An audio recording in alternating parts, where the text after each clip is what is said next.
Assalamualaikum warahmatullahi wabarakatuh. Perkenalkan, saya Nanda Husnatunisa dengan NIM 22272240104. Saya mahasiswa dari Universitas Sultan Agung Tirtayasa, Fakultas Keguruan dan Ilmu Pendidikan, Program Studi Pendidikan Guru Sekolah Dasar. Saya dari kelas 3C. Di sini saya akan memenuhi salah satu tugas mata kuliah Pendidikan IPS di SD 1 yang diampu oleh Bapak Jerry Rahman Hakim, MPD. Selamat menyaksikan. Baru-baru ini kita mendengar satu kasus yang menarik, yaitu seorang kepala sekolah yang menghukum siswanya yang sedang merokok di lingkungan sekolah. Namun tindakan ini memicu mogok massal para siswa lainnya. Nah, fenomena ini menimbulkan banyak sekali pertanyaan. Bagaimana cara kita menilai tindakan ini dari berbagai aspek? Mari kita telaah bersama.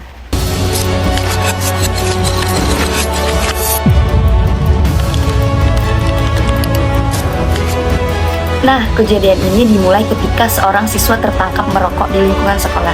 Kemudian, kepala sekolah yang merasa bertanggung jawab untuk menjaga kedisiplinan sekolah memberikan hukuman yang mungkin berupa skorsing ataupun teguran keras kepada siswa tersebut. Namun, tindakan ini memicu protes dari siswa lainnya yang merasa hukuman tersebut tidak adil. Mereka pun mogok sekolah sebagai bentuk solidaritas. Yang pertama, mari kita tinjau dari aspek hukum. Dalam hukum Indonesia, berdasarkan Undang-Undang Perlindungan Anak, hukuman fisik ataupun tindakan kekerasan yang melanggar hak siswa itu dilarang. Namun, apakah hukuman disipliner itu termasuk kekerasan? Menurut Undang-Undang Perlindungan Anak, hukuman yang tidak melukai fisik ataupun psikis berat masih bisa dikategorikan sebagai pembinaan. Namun, merokok di sekolah juga melanggar aturan, termasuk Peraturan Menteri Pendidikan tentang Tata Tertib Sekolah. Hukuman yang diberikan kepala sekolah harus proporsional dan juga harus sesuai dengan prosedur hukum. Jika tidak, maka timbul konflik seperti ini. Selanjutnya ditinjau dari sudut sosial budaya. Kita hidup di masyarakat yang menjunjung tinggi nilai kedisiplinan dan juga rasa hormat kepada otoritas, khususnya kepada guru dan juga kepala sekolah. Dalam budaya Indonesia, menghormati merupakan bagian dari adab dan juga moral. Ketika siswa memilih mogok sekolah karena tidak terima kawannya dihukum, ada yang lebih dalam dari sekedar solidaritas.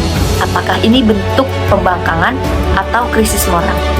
Namun budaya solidaritas di kalangan siswa juga kuat.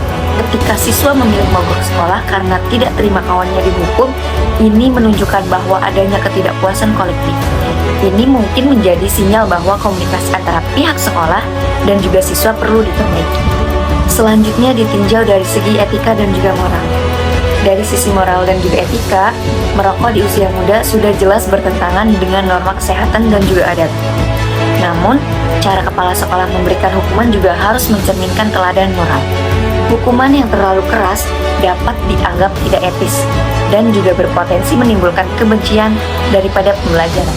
Merokok di lingkungan sekolah sudah jelas melanggar norma dan juga aturan. Di banyak budaya termasuk kita, mendisiplinkan adalah bagian dari kasih sayang, bukan kekerasan. Dari profesionalisme kerja, sebagai seorang profesional, kepala sekolah harus bertindak berdasarkan kebijakan yang jelas dan juga transparan. Penting untuk melibatkan semua pihak, guru, orang tua, bahkan siswa dalam memutuskan sanksi yang mendidik. Mogoknya siswa menunjukkan bahwa ada celah dalam komunikasi dan juga pengelolaan konflik di sekolah. Nah, solusinya yaitu sanksi terhadap pelanggaran itu tetap perlu diberikan. Tetapi lebih penting lagi, bagaimana sanksi itu memberikan efek jera tanpa kehilangan nilai pendidikan. Untuk siswa, kritis boleh, tapi jangan hilang adab. Nah, untuk guru, tegas boleh, tapi jangan hilang arah. Maka dari itu, mari kita pulihkan pendidik kita dengan kepala dingin dan juga hati yang lapang. Untuk mengatasi masalah ini, sekolah perlu mengadakan mediasi antara siswa, guru maupun orang tua. Hukuman yang diberikan harus bersifat mendidik dan melibatkan konselor sekolah harus menjadi jalan utama, bukan hanya hukuman langsung. Sekian dari saya. Wassalamualaikum warahmatullahi wabarakatuh.